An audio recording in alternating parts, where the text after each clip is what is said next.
Hi, everyone. Welcome to the Eczema Warrior podcast. I am super excited today because we have a very special guest. She is a registered dietitian and certified gastrointestinal nutritionist based in Phoenix, Arizona. She specializes in helping individuals with IBS, SIBO, and other digestive issues find lasting relief through natural solutions, all while enjoying the foods they love. With advanced training in integrative and functional nutrition, Alyssa focuses on uncovering the root causes of digestive problems and providing long-term solutions that enable clients to return to a healthy, varied diet without prolonged restrictions. Alyssa has successfully helped hundreds of clients finding lasting relief even after struggling to get results from multiple doctors. Her approach goes beyond quick fixes or band-aids, aiming for sustainable health improvements. She also educates and supports the public through her own podcast, The Gut Health Dialogues. She's also featured in prominent publications like Forbes, Medical News Today, and Everyday Health, among many others. Alyssa is recognized as a leading authority in digestive health. Alyssa, welcome to the show. I'm super excited. Thank you. Yeah, I'm so excited to be here. Amazing. I am very excited because today we're going to be talking all about SIBO, which is something that I see a little bit in my practice, but I'm sure since your practice focuses specifically on digestive health, you probably see a lot of SIBO cases. Yeah, absolutely. I kind of learned that as I went along. I certainly didn't get into digestive health thinking I would end up specializing in SIBO. I didn't even know what it was, honestly. But what I found is that the referrals I was getting was a lot of the people that kind of the gastroenterologists were throwing up their hands and saying, okay, we've done the scopings, we've done the colonoscopy, we've done the endoscopy, we've done the CT scans, we've done the blood tests. They don't have celiac, but they're still having these chronic, sometimes really debilitating symptoms. And so they're kind of, I don't know, is it a food allergy? What's going on? And so I learned just by trying to explore solutions for my clients. A lot of times it'll just be called IBS because they can't find anything structurally wrong. And those are the people that I think, okay, test them for SIBO because a lot of times that's what's going on. And so a lot of times it's something that's just being missed because one thing that standard medicine does not look at is the microbiome. And the caveat is they're starting to test for SIBO more now, which is awesome. But it's still not the first thing they think about. People can suffer for years before they're actually tested, if they're tested at all.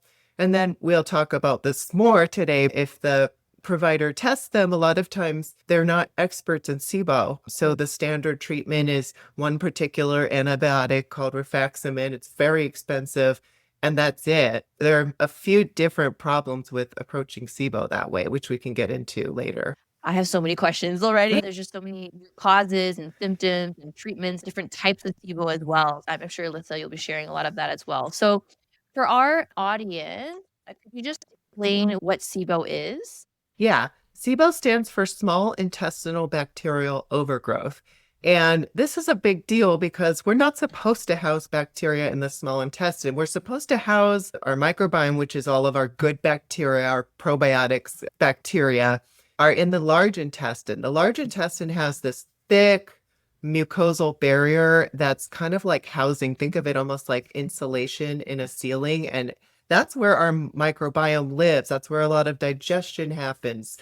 And the small intestine does not have that robust barrier. That barrier also houses most of the immune system. So that barrier in the large intestine, the small intestine doesn't have that going on. The small intestine is mostly for, early digestion and absorption, but it's not supposed to house a lot of bacteria. So when we get bacterial overgrowth in that area, it causes tremendous inflammation and it interferes with digestion. And worst of all, for the patient and how they feel, what you have is bacteria feeding on food in an early stage of digestion, which normally doesn't happen because normally carbohydrates, which your bacteria love, are broken down into their building blocks, absorbed in the small intestine. So they don't end up, sugars, carbohydrates, they don't end up in the large intestine where they would meet bacteria and be eaten bacteria and have fermentation cause gas production.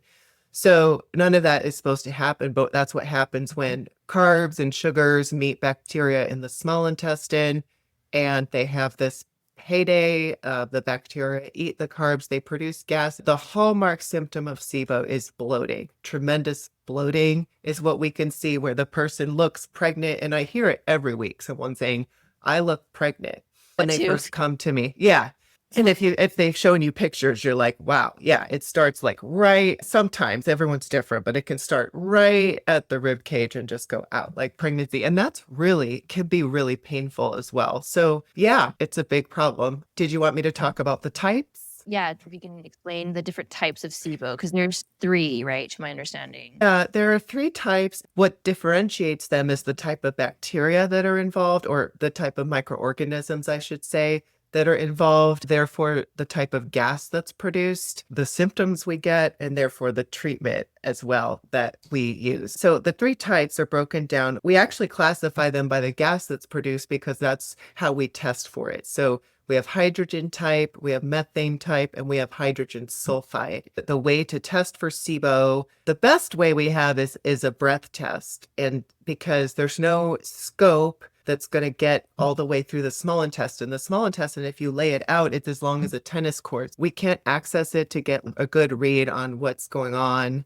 especially microbially. So the breath test, the way that it works is you drink a sugar solution. I like lactulose because it doesn't absorb. Some providers, others prefer glucose, but a lot of us like lactulose. So the idea is you want the sugar to go through the whole intestine, which for normal transit, and of course, a lot of people with SIBO don't have normal transit. So we keep that in mind when we're interpreting the test results. But normal transit, you can expect the sugar solution to take about 2 hours to go through the small intestine and 1 hour to go through the large intestine. That's why we like lactulose, because glucose will be absorbed pretty early on in the small intestine. And what we want is the sugar to feed bacteria throughout and produce gases so we can see where the bacteria is.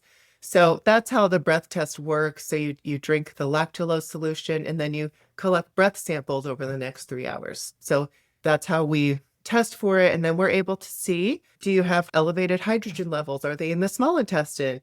Do you have elevated methane levels? And depending on the test, one test now directly measures hydrogen sulfide.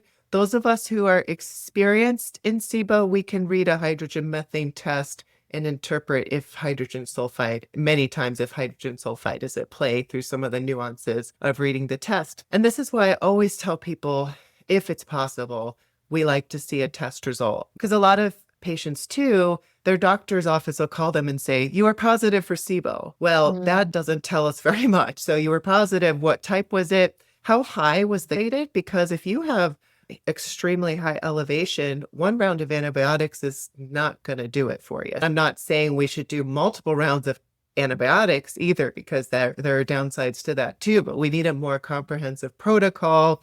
We can use herbal antimicrobials that really kind of target those organisms. We want to also then make sure we're supporting the whole gut, the beneficial bacteria and all of that. We want to know what we're dealing with. Can we knock this out in 1 round, or do we need a more robust protocol? How high are the gas levels? And also the type of gas tells us what treatments we need to use. So if it's hydrogen type, we're going to use these antibiotics or these antimicrobials. If it's methane, it's different.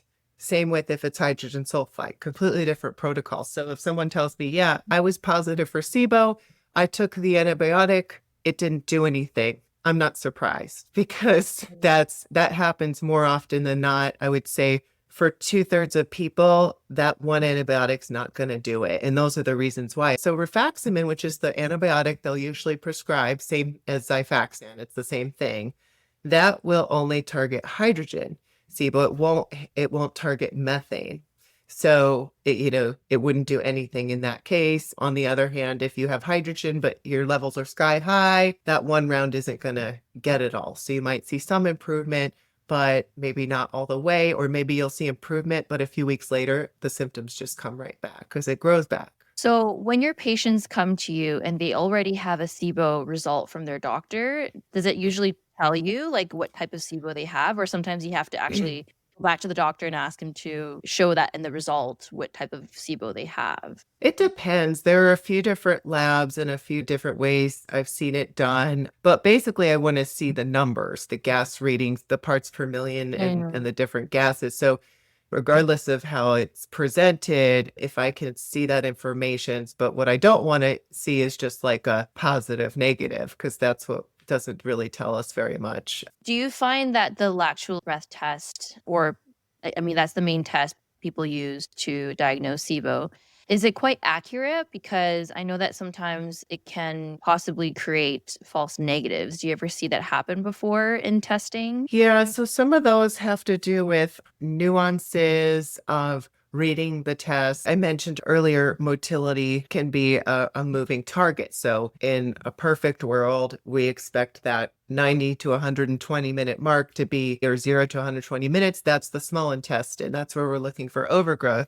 But if you have somebody with slow motility, so a constipation predominant person, which is a lot of people, then you're going to see readings farther along that look like they're in the large intestine, but they're actually still in the small intestine, and vice versa too. Somebody with fast motility. So if somebody has just diarrhea and everything's just going through really quickly, then we might see, I always get confused about the direction here, but we might see higher levels in what we think is the small intestine, but it could be the solutions already in the large intestine, because we expect that last hour, if with normal motility, we expect to then see gases start to be produced, because that's where your large intestinal microbiome is. So if the solution's going through more quickly than 3 hours and it's already in the large intestine, we're reading the graph thinking, okay, this is only the 60 or 90 minute mark. It should be in the small intestine. We could be wrong. So those are things that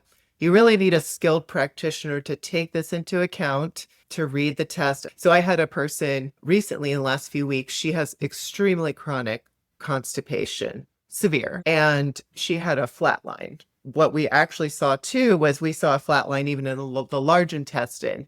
And I know that's not true. I know she has, so in what looked like the large intestine, I should say in the last hour, the 150 and 180 minute mark, we saw a flat line, meaning no gas being produced. So that's because her motility is so slow that the solution was still in her small intestine. It was not actually in her large intestine. Another reason that we can see what looks like a false negative, I mentioned earlier that skilled practitioners can read a hydrogen sulfide test, even with hydrogen and methane. Let's take the example I just gave, which is somebody with severe chronic constipation. Let's put that aside. Let's say we have somebody with diarrhea and we see a flatline result. So now we know there's either normal transit or fast transit. So it's not that the solution's still in the small intestine. When we see a flatline result, the kicker is the 3rd hour. You should see fermentation in the 3rd hour because that's your large intestine. If you don't, that's a clue that they could have hydrogen sulfide SIBO, because the hydrogen sulfide producing bacteria eat up the hydrogen that's actually being produced by the microbiome bacteria.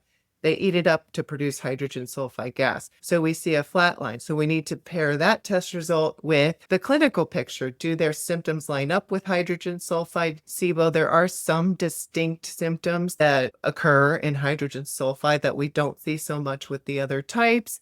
And then we can also do a little trial. We could say, let me try you a week or two on a low sulfur diet versus maybe a low FODMAP diet or some of the other diets people will think of first. Because these are nuances with the test results, usually I will not just take the test. I'll look at the clinical picture. I might do a sulfur reduction in the diet just to get kind of more comprehensive confirmation that this is what we're dealing with. For those of you listening, this is why it's so important to test everything. It can get very complicated. It's like you got to really look at the whole picture before we start creating a treatment plan. That's kind of what it sounds like for SIBO too.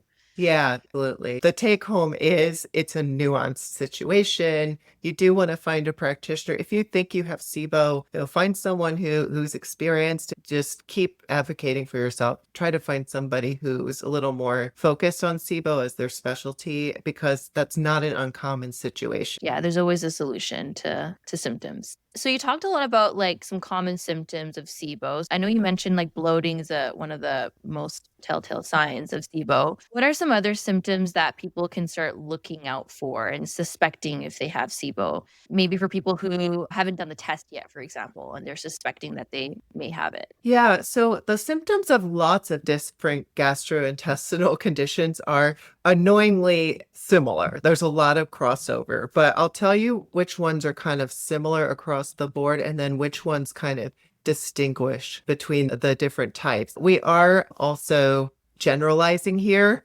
because there's more than one thing going on with any person, as we touched on earlier. So sometimes we see exceptions to these rules. But the general symptoms of SIBO are bloating, gas production, which can also mean abdominal pain or discomfort, and then stool changes. And those are kind of the typical IBS symptoms. We can also see symptoms outside the digestive tract like fatigue, brain fog is pretty common. And then what can differentiate is the bowel changes we see. So in general, hydrogen type is going to be associated with loose stools or diarrhea or urgency to have a bowel movement, lots of frequent trips to the bathroom. In general, methane SIBO is going to be associated with constipation, slow motility, and along with that, we see upper GI slow motility issues. So we see a lot of GERD and reflux and nausea along with it. Because think about it, if your large intestine is slow, that's backing up everything on the conveyor belt. And even the methane gas that's being overproduced is what slows motility. So it's not just slowing the large intestine, it's slowing the small intestine and it's slowing the stomach emptying. And that's why we see GERD and nausea a lot of times with the methane type. If you have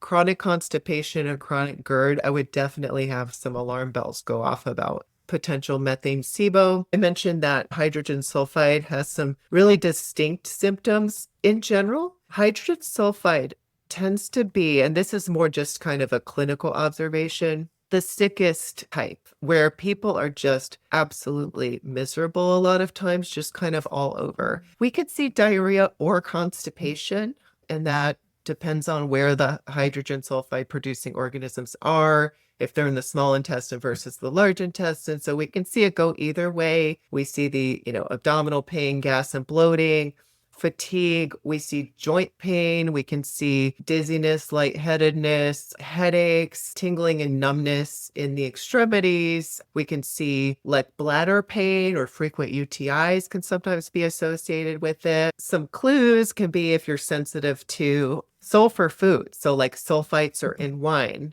Sulfites are in onion and garlic, which gets a little confusing because onion and garlic are high FODMAP. So they're triggers for lots of people with IBS, even aside from hydrogen sulfide. But cruciferous vegetables are high in sulfur.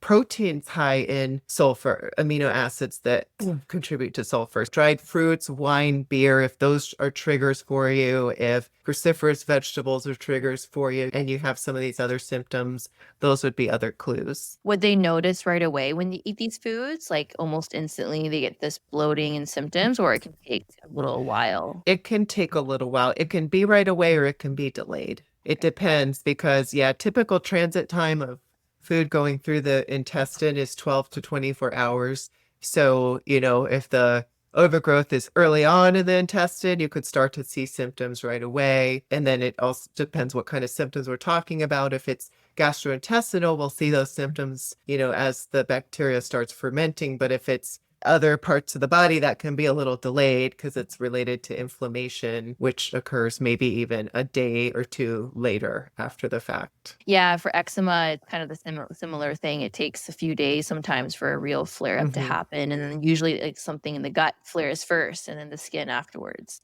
A question I have regarding root causes. So SIBO can be a root cause for a lot of people, right? Why they develop these symptoms. But are there other root causes that can promote the development of SIBO that you see in your practice? Yeah, so we need to talk about the root cause because this is another shortcoming of the standard way that SIBO is approached, which is here's your antibiotic, you should be good now, or you won't be. Doesn't work for everyone. That's kind of what they say.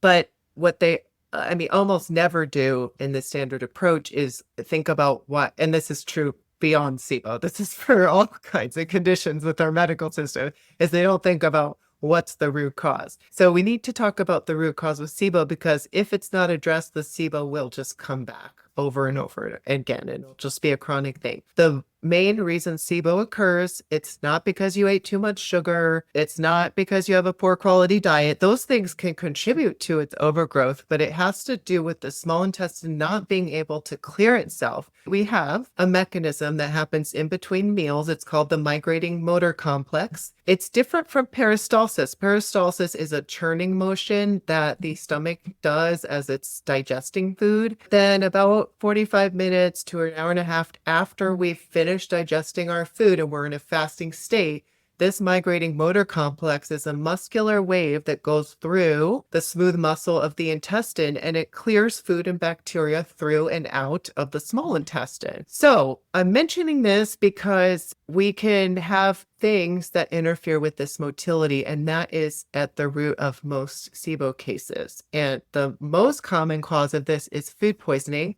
I have a patient, Trevor. He did an episode on my podcast. I mentioned him in my masterclass. He had food poisoning when he first got married. I didn't even know that till we'd been working together for a while. He just thought that he had grown up eating a healthy diet. He got married. His wife wasn't a healthy eater, so he thought eating all the junk food caused these chronic GI issues. He barely remembered about the food poisoning till I asked. And then he lives 20 years with these chronic GI issues, and we finally found out it was, textbook hydrogen producing bacterial overgrowth, and we were able to resolve his issues and get him healthy for the first time in 20 years. As I was talking through him, I do this with all of my clients about what the root cause was. We identified a couple of different things, but it was all triggered with that. He remembered, yeah, actually I had horrible food poisoning on this one episode and when we first got married. And what happens with food poisoning is there's the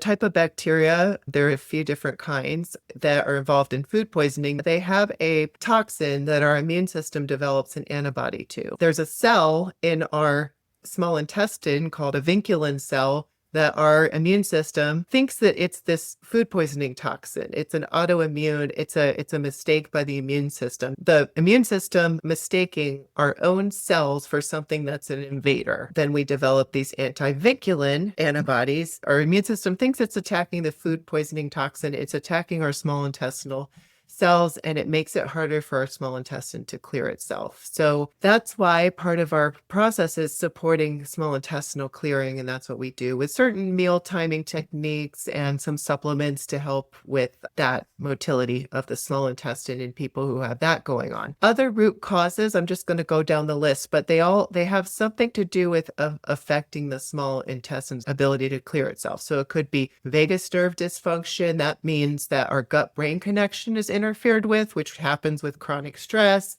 Big one. It's a huge one. Diabetes and hypothyroidism, those are two things that can slow gut motility. And especially in the case of diabetes, then we have high blood sugar, which is feeding bacteria, opioids and anticholinergic medications. Okay, adhesions. This is a big one. So how many people, especially women, have C-sections?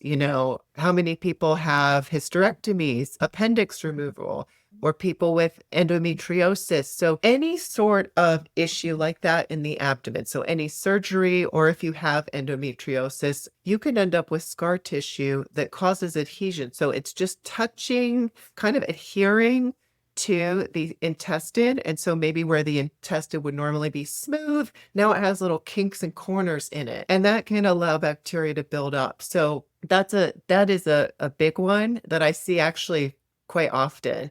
And so I ask all my clients, have you had, oh yeah, I had a C-section 20 years ago. I've had a hysterectomy.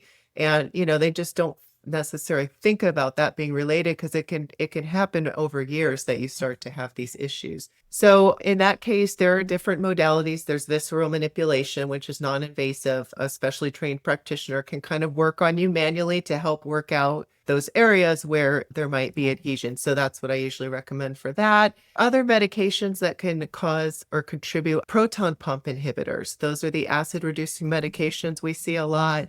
And our stomach acid serves many purposes, but one of the purposes is to kill bacteria. We swallow a lot of bacteria throughout the day that's in our mouths and on food and things like that. And so if we're not killing it with stomach acid, it can start to populate the small intestine.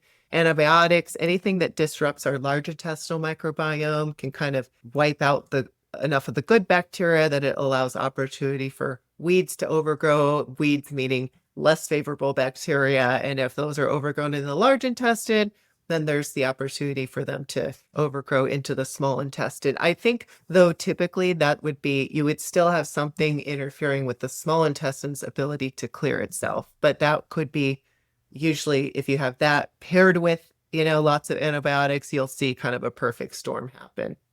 Do you find that with slow motility, right? Some of these patients Mm-hmm. are unable to clear their bowel. What about the patients with SIBO that are diarrhea prone because they don't have slow transit? So does that also apply too? We can't always associate the symptom with the transit time. Diarrhea has to do more with transit time in the large intestine. You can have slow clearing in the small intestine and still see diarrhea because it's moving through the large intestine too quickly. So we do see those paired together. But yeah, people will be confused all the time about that. It is very confusing. So for example, we'll choose supplements that stimulate small intestinal motility, and a lot of people with diarrhea will be nervous to take those because the types of things that stimulate small intestinal motility, and I'm talking about prokinetic agents like, ginger, artichoke, or some natural ones. There are prescription versions as well, like Botegridy is one of them.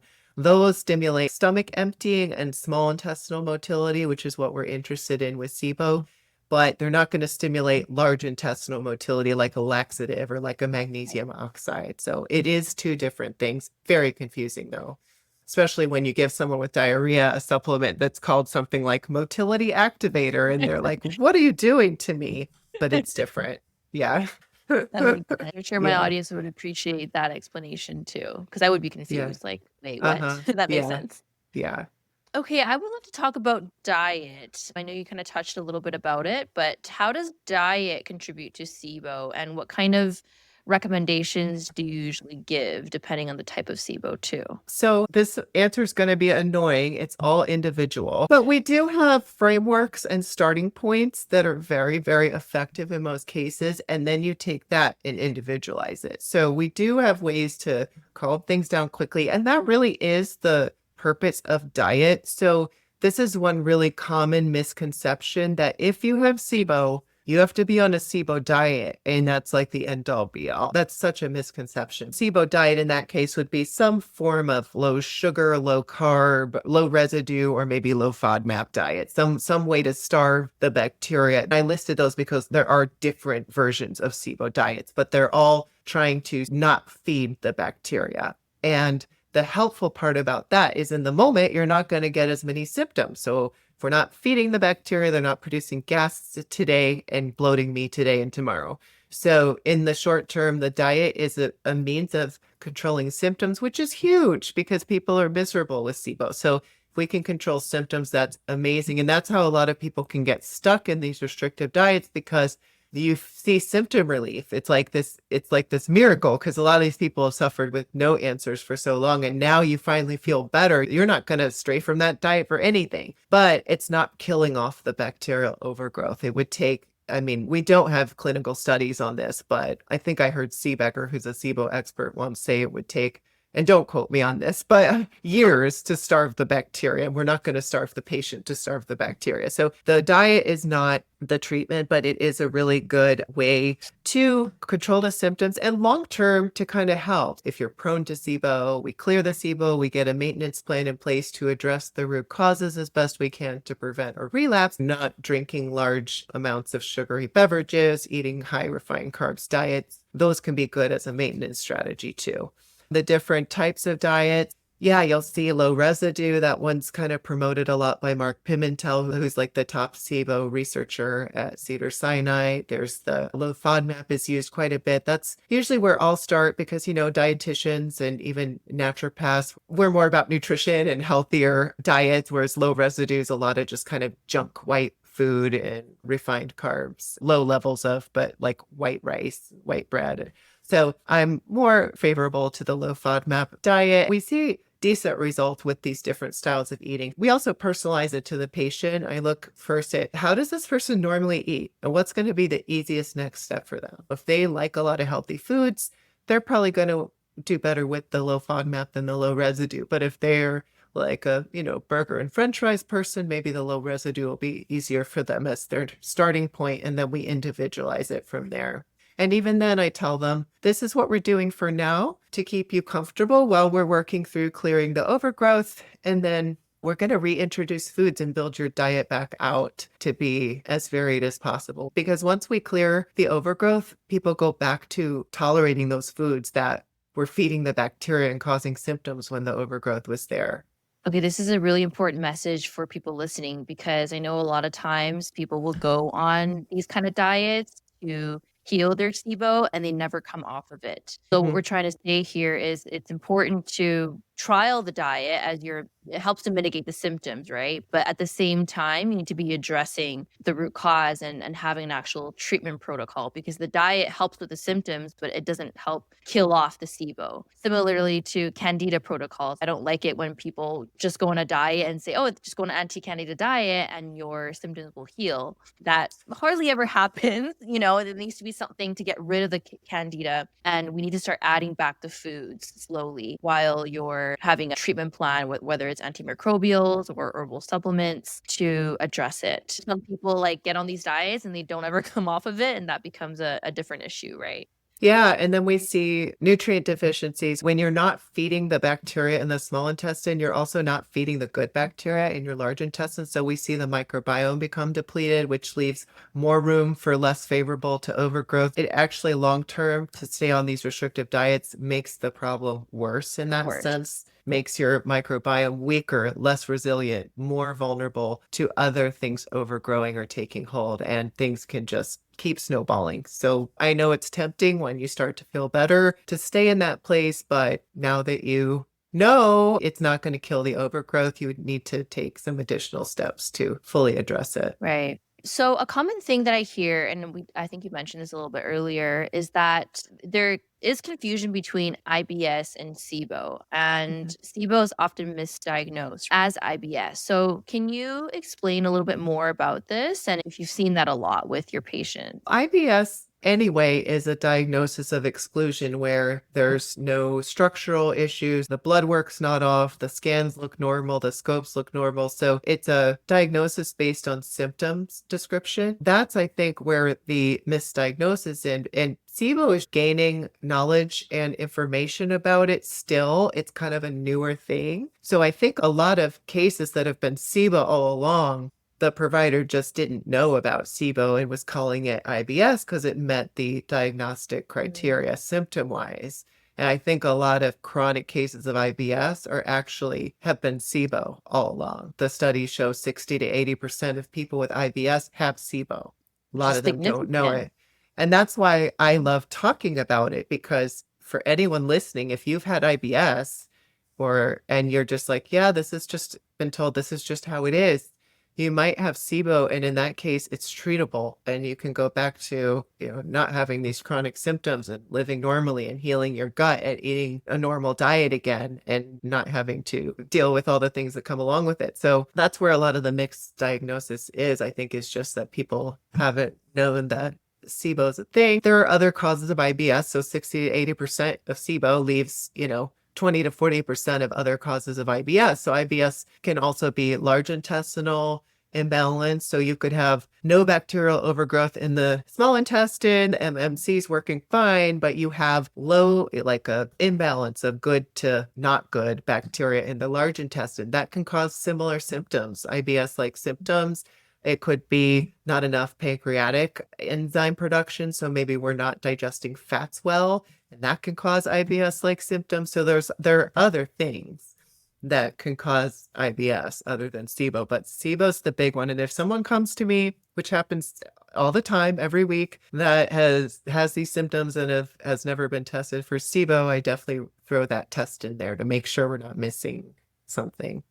Right. Again, super important to have a full assessment. So I would love to hear your thoughts about the gut and skin and how SIBO, or I don't know if you've seen in your practice with many SIBO patients that have eczema and how that could be related.